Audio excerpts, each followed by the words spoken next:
Morning, folks. Just getting your comments up on Facebook. Morning, Maggie, Karen, Nancy, Charles, John, Duke. Morning, Dunk. Morning, Chris. Morning, John. Morning, Thomas. Morning, Lenny. Morning, Wolf Pet. Morning, Eddie. I think we'll wait up. Morning, Thomas again. Two Thomases. Karen, Nancy. Hi, Nancy. Just wait till Anne comes on. Give her a minute. You need to wish Anne a happy birthday because I looked at her Facebook, my computer now. I didn't notice it was Anne's birthday yesterday. That's shame on me. So, hi Jane. Hi Roy. Hi Kathleen. Hi Margaret. Sharon. Donald. Morning John, the van driving legend, still a driving god. Morning. Morning John. Morning Jim. Morning everyone. Right, that's the numbers getting up, so let's get this broadcast underway. As I say, Anne, I'm sorry I missed your birthday yesterday. A belated happy birthday to you, Anne. All right. Hi, Aaron. And I mean the place. It's John. Okay, so let's get this broadcast underway. Sunday Truck Davy out the truck and at home in his office in Salisbury, North Lanarkshire, where it is overcast, dry at the moment, 4 degrees, rain in the forecast, folks. That's the weather forecast for Salisbury, North Lanarkshire. You want to know what the weather's like where you are? Look at your rain, bloody windy. All right, so let's get this news review underway. It's a news review for the 27th of the 12th, 2022 from the colony of Scotland. Tuesday started with two main themes in the rags: support for Scottish National Health Service nurses who are about to go on strike, and long delays in accident and emergencies. Now, on support for nurses going on strike, 2/3 of Scots polled on the issue support nurses going on strike for more money. Now, after the last 2 years and the ongoing pandemic and problems to come out of the pandemic, they deserve a huge pay rise. All right. Now, the problems are only going to get worse, and the only way they're going to get that big pay rise is if Westminster settles with the nurses in England. Because if they settle with the nurses in England, then there'll be consequences come to Scotland. But it doesn't look as if Westminster's even going to bother getting into negotiations with the trade unions. As I say, but once again, Scotland, Wales and Northern Ireland's national health services all suffer because England's the only one with access in this unequal union to the magic money tree. That's that magic money tree that only magically appears money when MPs want expenses, or we need to feed the war machine, or the Tories come up with another stupid vanity project like HS2, or HS1, never mind HS2. Right, as I say, but as we know, the Tories intend to trash the trade unions. They intend to break the trade unions. They intend to do away with collective negotiating for the ordinary worker. In fact, they intend to scrap all the workers' rights when you get right down here. In 2023, we will see it unless we get rid of these buggers down that road. Because in 2023, they're going to have a big bonfire on EU regulations and EU rights. And that will include our working rights, our rights as employees. Okie dokie. So, I'm afraid, although NHS Scotland's nurses deserve a huge whopping pay rise, as well as our teachers, as well as our ambulance drivers, as well as our police, as well as absolutely everybody in the public sector and the private sector. In the public sector, you're not getting it unless Westminster stop playing hardball with the trade unions and get round the table. And that way there might be some consequentials come to the other three partners in this unequal union who don't have access to the Bank of England.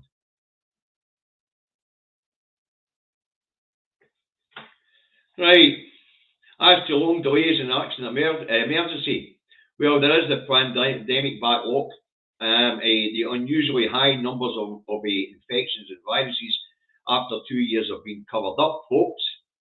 Throw in bad weather, slips and falls, and it's all leading to a perfect storm for the NHS.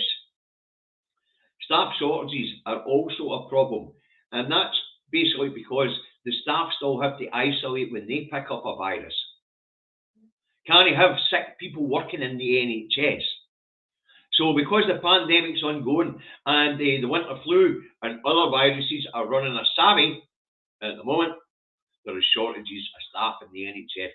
Throw in Brexit, of course, another decision made by the idiots who shouldn't be allowed to vote in England.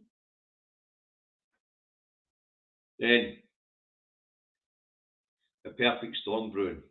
All right. So, as I say, Brexit also led to a mass exodus of healthcare workers. You know, the people that come round your house so you can have care at home. And that's leading to a big backlog of people in delayed discharge, better known as bed blocking. Because the idiots in England voted Brexit and there was a mass exodus of Eastern Europeans who were all working in the health and social care sector. The Scottish Government are trying their best to mitigate it. They're upping the wages the best they can for health and social care workers in the hope that we can actually attract people from Scotland into health and social care. Because up until now, health and social care workers were mainly Eastern Europeans or Far Eastern people. Okay, moving on. Tuesday here in Scotland, starting with the Tories and Labour squealing for the Health Minister to resign. For reasons stated above, Humza Yousaf has had a job in his hands. And to be fair to him, he's doing a fantastic job. So he is. Hey, with all the ongoing problems, the Health Minister Humza has managed to get the health service up and running again. Elective surgeries are back, testing's back, face-to-face meetings with your GP are back, dentist services are up and running again. In fact, he's done a wonderful job in getting the services up and running again. To get them up and running in the middle of an ongoing pandemic, and bang smack as we run into winter and the normal respiratory problems that people here in the UK have because of our cold, damp climate in the winter, Humza has done an absolutely fantastic job. Okay. But being in this union inhibits what Mr. Yousaf can achieve, because as we've just spoke about, he can't do his job properly. He can't go to the magic money tree and get a shake the way all partners in this union should be able to. After all, Scotland has its own account in the Bank of England, so Scotland should be able to go to the Bank of England and say, hey, you've got weeds of your assets held there, lend us some money.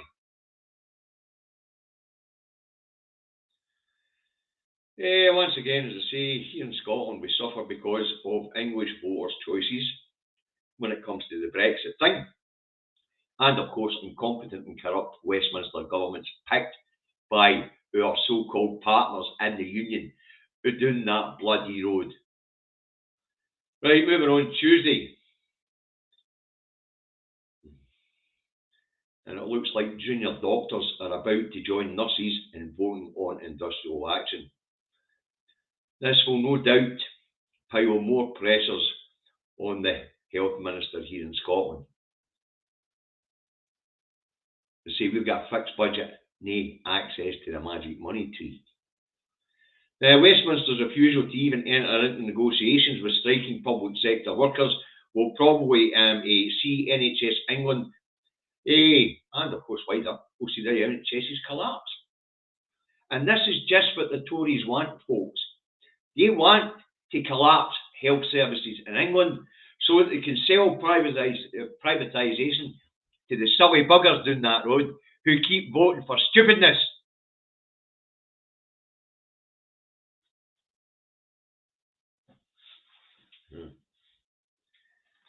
I mean, it's just what the Tories want. And they bampots south of the border have been voting for corrupt idiot governments for the last 30 years. At least for 20 years we've been devolution, we've been able to mitigate a bit. But these dummies down that road keep voting for the same BAMs, whether it be a red or a blue Tory. And they keep getting the same outcome. Talk about thick as bloody mince. Keep doing the same thing to come up with this, to try and get a different outcome. It's never worked. So it's time to get after us and go to their own national party, which isn't the right wing, which is a wee bit to the left, because the red Tories are to the right and the blue Tories are way right. And these bampots in that road keep voting for them. I mean, look at Starmer and Sunak. You couldn't have a five people between them in policy make Brexit work. Brexit can't work. Make Brexit work. Clamp down on immigration. Starmer is just another bloody Tory. Alright, also Tuesday, the Daily Fair was talking about an obesity problem in Scotland. Young people, it won't be a problem for much longer as food shortages are predicted for 2023. They'll be predicting since 2016. But we've only been out of the European Union since January 2021. Now the problems are really starting to pile in. Now, EU providers can't be bothered with the red tape created by Brexit to export goods to the UK, and that will include foods. Now, throw in the fact that there is problems in the supply chains and the food markets because of the war in Ukraine, who were a huge exporter of grain, sunflower oil, that sort of thing, and all sorts of agricultural products, actually. There will be shortages in the EU too, but all that stuff that you used to send to the UK, that will make up for the shortages in the EU. EU suppliers have got 27 other countries to supply that food to. So food shortages are predicted for next year, but we'll get a wee bit more of that on New Year's Eve when I do my prediction programme for next year. All right. So EU food suppliers, they don't need they're not interested in the hassle of getting food here. The Ukraine situation means that the supply chain problems in Europe means that EU farmers have the market to sell into. The UK will be ignored. Right, also Tuesday, economist Liam Halligan, who is a Brexiteer, concedes that the UK economy could crash and that the currency could also crash. Right? And that's it. And why is that? Because we're no longer in charge of our own destinies. Global Britain doesn't exist. The biggest markets that we relied on were the EU 27 and the US. And the US ain't playing ball with us because of the Northern Ireland situation. And the EU's not playing ball with us either. And EU traders are looking at the UK and saying, nah, I can't be bothered with that. So here we have a Brexiteer telling us that we are now at the mercy of the Americans and the Europeans. And if there's any glitches in the world market, because, well, that will go to trade with the rest of the world, then we could see the economy crash altogether and the currency in 2023. Wow.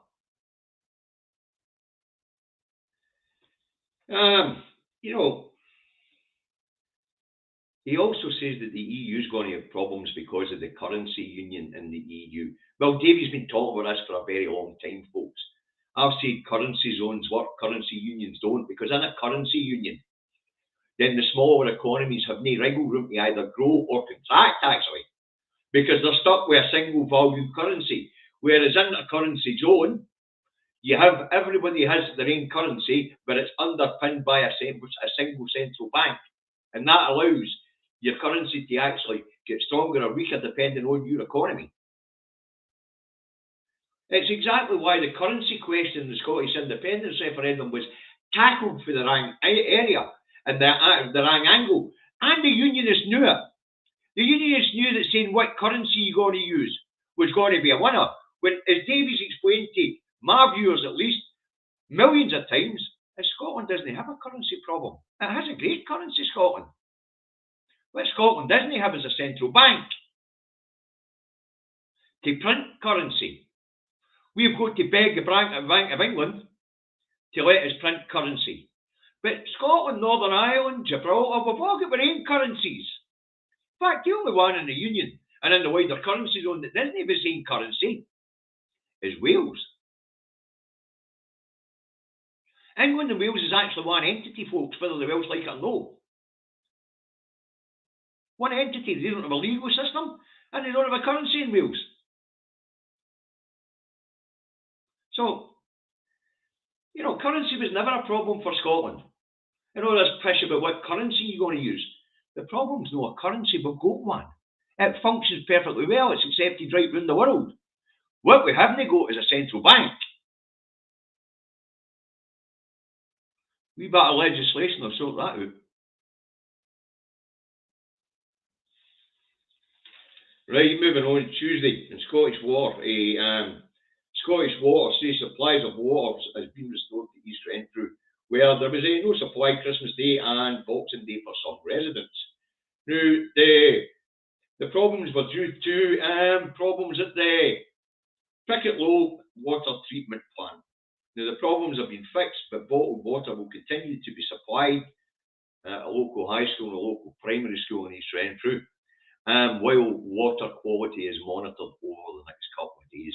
So if you're in the East Renfrew area and you've had your supply cut off for Christmas Day and Boxing Day and it's now restored, it is recommended that you keep going along to the two pickup stations for bottled water for the next couple of days while Scottish Water monitor the quality of water which is being supplied to your area. Public answer. A public information notice, that one. Okay, moving on. Tuesday, and data from the Centre for Economic Reform shows that the UK economy has shrunk by 5.6% since we left the EU in January 2021. The data also shows that from January to June 2022, the UK Exchequer lost 40 billion in lost tax revenues thanks to the shrinking of available markets to sell into. All right, so basically, what the research for the European the Centre for Economic Reform, basically what it's saying is that since we left the EU in 2021, the UK economy had shrunk more than the OBR has predicted for over the next 10 years. The OBR predicted that leaving the EU would see the UK economy shrink by 4% over a decade. Newsflash, 2 years into Brexit, and the economy's already shrunk 5.6%. And if we take the figures that's been issued from January to June and lost tax revenues at 40 billion, then by the end of this year, it will be more. So if we take 2021, 2022 together, we're looking at lost revenues of up to 200 billion, 180, 200 billion, just in tax revenues alone from the loss of trade. Wow. And they're still saying Brexit was a good idea. We Goldie was on the telly the other day saying Brexit was a good idea. Well, but the International Trade Minister recently put a text out heralding a new deal with South Korea to sell them pork, when it wasn't a deal at all. South Korea had stopped European countries from sending pork products to them and poultry pork products to them because the avian flu that's kicking about Europe at the moment. As we know, it's been running a savvy here. And there's also been a disease in pigs in certain parts of Europe. I know it didn't apply to the UK. But this Liam, what do you call him, tweeting that it was a great new deal which would bring in £1 million over 5 years worth of pork products. £1 million? £1 million? Wow. If we look at the 200 billion already lost because of Brexit, you're looking at hundreds of years to claw that back. And pork sales at £1 million every 5 years. Wow. Thick as pig poo. So, Liam, what do you call? I kind of forgot his name off the top of my head and haven't wrote it down. Because it's a subject I wasn't going to speak with. He's actually lying to people. There wasn't any trade deal. And £1 million worth of pork products there 5 years. Is he having a laugh? Off. Anyway, when the UK Treasury was asked about the figures, they said they didn't recognise the figures. I did. Treasury officials are just not allowed to talk about it. We've recently had the Tories put out an advert saying 70 new trade deals worldwide, creating 800 billion in revenue for the UK economy. It's a lie. The 70 trade deals were rollovers, and that 800 billion already existed in the economy and trade to these 70 countries. So it's no new money. And the 3 new trade deals that we did today, latest figures show that we've lost money in the Japanese trade deal, and we're going to lose money on the Australian and New Zealand trade deals and all, and it could well see some of our farmers going out of business with cheap imports of beef and lamb from Australia. Mental. Moving on Tuesday. And there's a Stussy in Aberdeen. The council want to build an affordable housing scheme in Aberdeen's plush West End. Local residents say the poor have no place in the affluent area in the west of Aberdeen. Local residents think the new scheme will undermine property prices in the west end of Aberdeen. Davy says, build a bloody scheme. Bugger them. We've got a big demand for housing stock right across the UK. I don't care if these people think their housing values will drop because they don't want poor people living next door to them. You know what that reminds me of? That reminds me of going back to the late 60s, the late 50s and the 60s, when we used to have a form of apartheid here, and you wouldn't here in Scotland it wasn't colours, it was Irish. You didn't want Irish people living next door to you. In England it was folk of colour. And now we've got the rich in Aberdeen pulling the same pish. Wow. That's true, Chris. A Scotsman did invent the Bank of England, with John Adams, if I remember right. Right, also Tuesday, it's been reported in the Edinburgh Evening News that people are being priced out of the city as it becomes a playground for the rich. That happens with capital cities. We see it right across the world. We see it right across the world. But we do have to stop it here. The answer, of course, is for Edinburgh Council and the Scottish Government to cap housing prices in the capital and to build more bloody houses. Alright, moving on Tuesday, and the Home Office are getting it in the net from refugee charities as cost of living crisis sees asylum seekers left destitute. Now, your refugees stroke asylum seekers, no matter what the stupid English people think, they don't get hundreds of benefits and they don't get permanent places to live. They get somewhere to stay. Notice I said stay, no live. They get places to stay temporarily. And for those of you who actually think that these people get a lot of money in benefits, they get £45 a week allowance for food, toiletries and clothing. £45. That's £90 a fortnight. £180 a month. Wow. Nobody can afford to live in that. No today, especially food price inflation averaging at 14.8%. So the Home Office is refusing to up this allowance. So refugees stroke asylum seekers are going hungry. No one of them get beggars in every street corners. No one get beggars in every street corner. Even small towns now. I've never seen the likes here. Wee places like Whitburn. Beggars sitting outside the co-op. Beggars sitting outside the supermarkets. Wow. You know things are bad when it's not just cities that people are going to try and get money, but when they're actually in your own village or town, you know things are really bad. Aye, £45 a week, Ali. That's exactly what an asylum seeker. I've made this point many times before, and the amount of times I hear idiots out in the streets saying, they come here because they get great housing and plenty of benefits. They get nothing. They get no permanent place to stay until a decision's made. They're not allowed to work, and they're treated like crap. There's a story about asylum seekers in Greenock the other day there. I mentioned it. Who feel abandoned by the Home Office. They're on the streets of Greenock begging these poor buggers because they've only got £45 a week.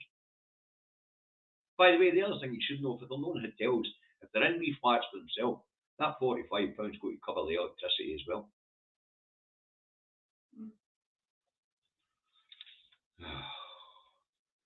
Right, so the Home Office is in the bad books with asylum and refugee charities, and they are in the bad books with every Scot anyway. Every time they try to take somebody through your streets and deport them, we come out in numbers to try and stop them. But they're leaving these people destitute, they're leaving these people go hungry, they're leaving these people cold. That's inhumane. They should be up in front of the European Court of Human Rights. They are denying these people basic human rights. Right, moving on. Tuesday, and the latest inflation figures are out. Inflation down by 0.9%, 0.9% of a percentage point to 10.1%. New figures were released that say inflation will remain higher than predicted. Inflation was predicted to be at 4% by April. The latest analysis says inflation to settle at about 7.68% for the whole of 2023. So the interest rate hikes through the Bank of England haven't helped with the inflationary pressures.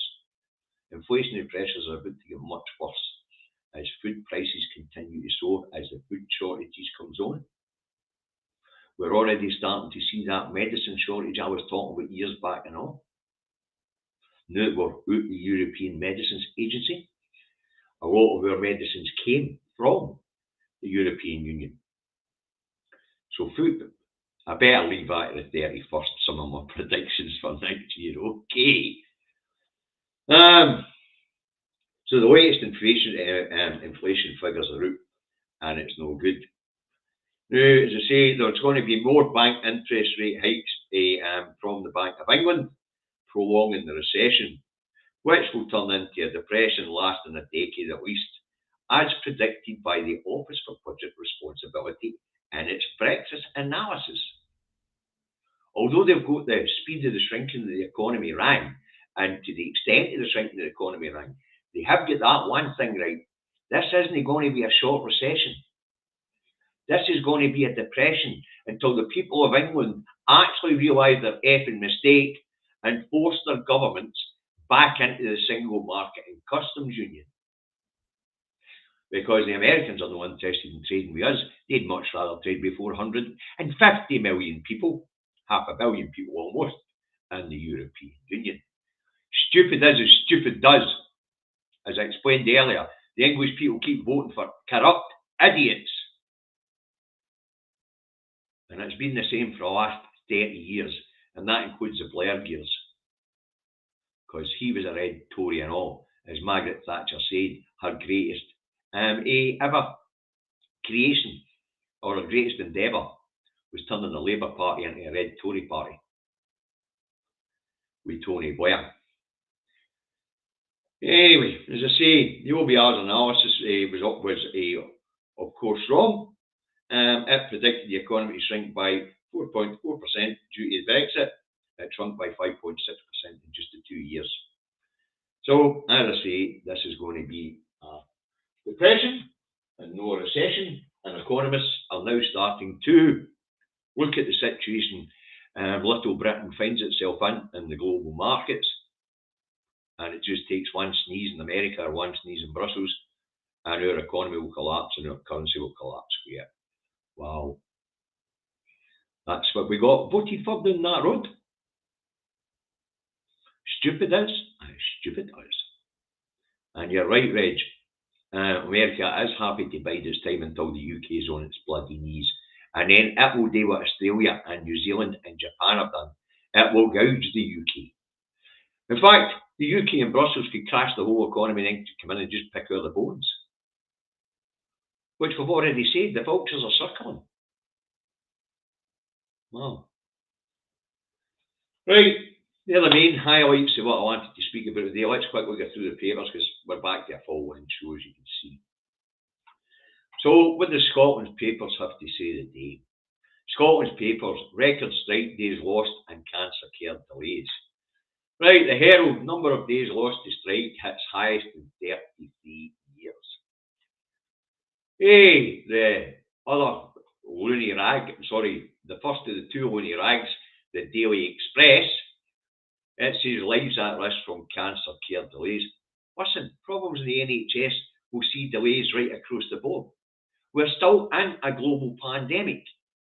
No matter what these buttons down that road want you to think, Scotland, Wales and Northern Ireland were forced to follow suit, even though we can see our healthcare system's going to suffer because of this. But I was already explained in this broadcast, that's exactly what the English want, the Westminster government want, because they want to be able to sell privatisation of the NHS to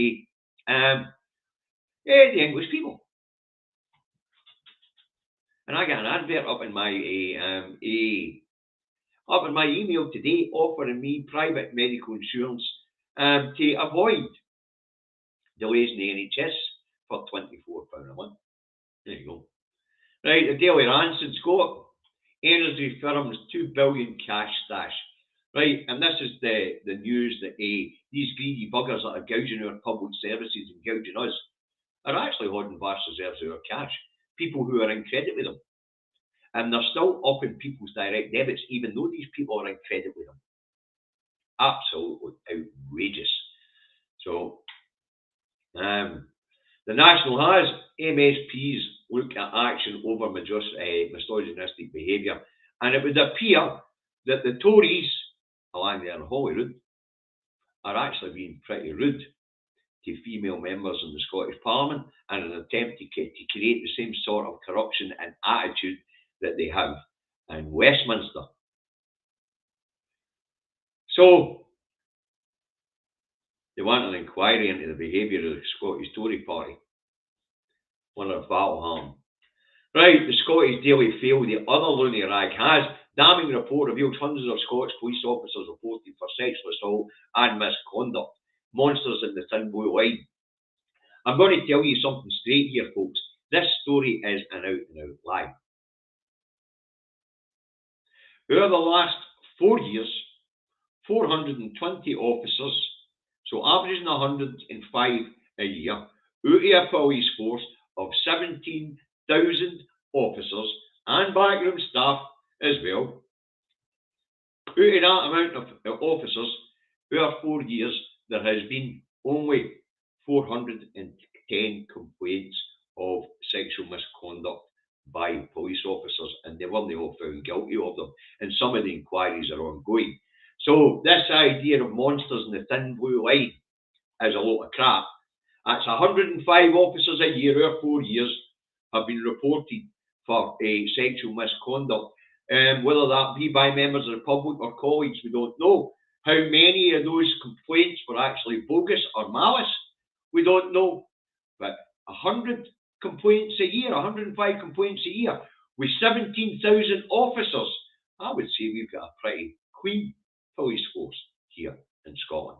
So that's an outrageous headline in the Daily Fail.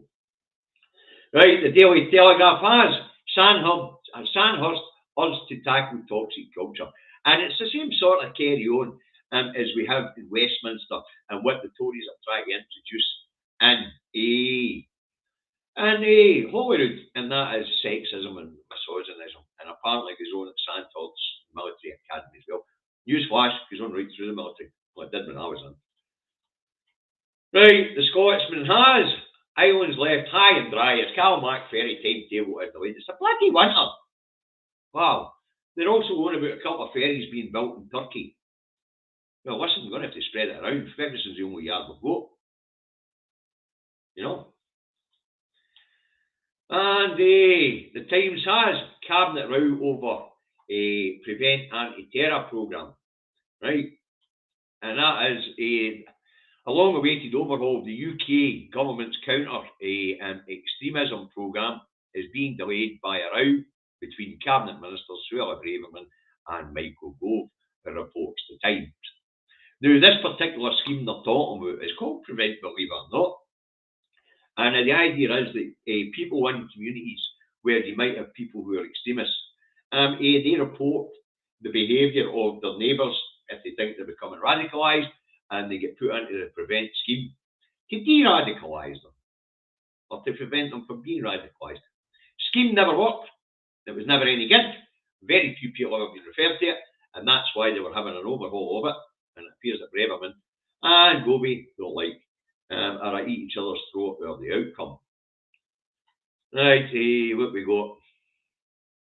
The Glasgow Times says less than 1% of flag tipping reports in a city result in a fine. Go catch a buggers. The Courier says Jekyll and Hyde man almost drowned his wife. Edinburgh Evening News says sex club relaunches before city ruling. Ah, well, they did say we're going to turn into a rich person's playground, didn't they? Right, what's the Star got for us today? I mean, it was wacky yesterday. What's it go today? Giant pigs on run from farm terrorise village. It's by order of the Porky Blinders, whatever the hell Porky Blinders is supposed to be. But anyway, apparently some pigs have escaped from a farm. Big pigs, and they'll be running a savvy in a village somewhere. That's the Star for you. Ah, brilliant. Absolutely brilliant. Yesterday was iguanas falling out of trees in America, and the day it's pigs terrorising a village somewhere. You couldn't make it up. Well, folks, that's what I've got for you today. It's good to see the audience numbers climbing again. I hope you found it interesting. I hope you found it informative, especially the figures on how Brexit's wrecking the economy. As I say, I'm going to do a prediction programme on New Year's Eve for 2023, and we'll see how much it's come through. Will come through. Okay. What I don't predict is to follow the Westminster government.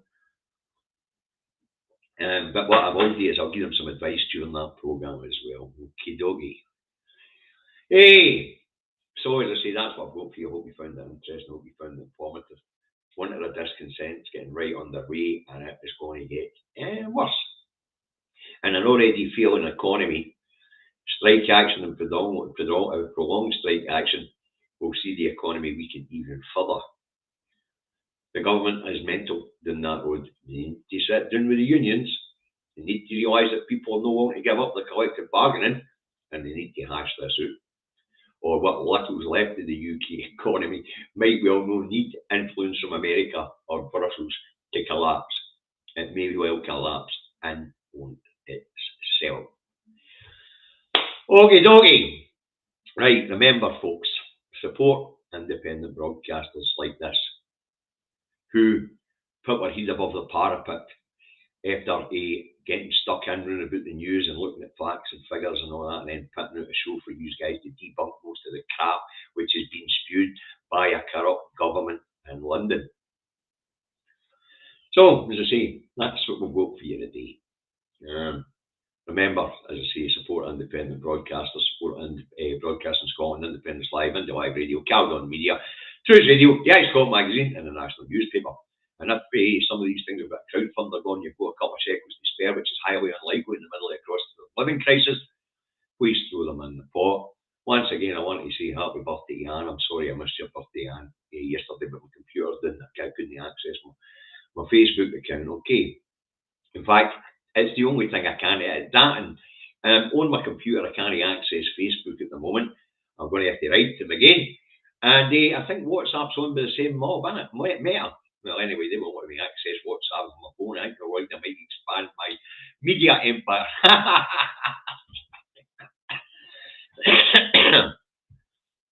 Hey, Maggie Thatcher took on the unions, Thomas, but that's irrelevant. Tony Blair did more damage to the unions than Thatcher, believe it or not. But that's another story for another day.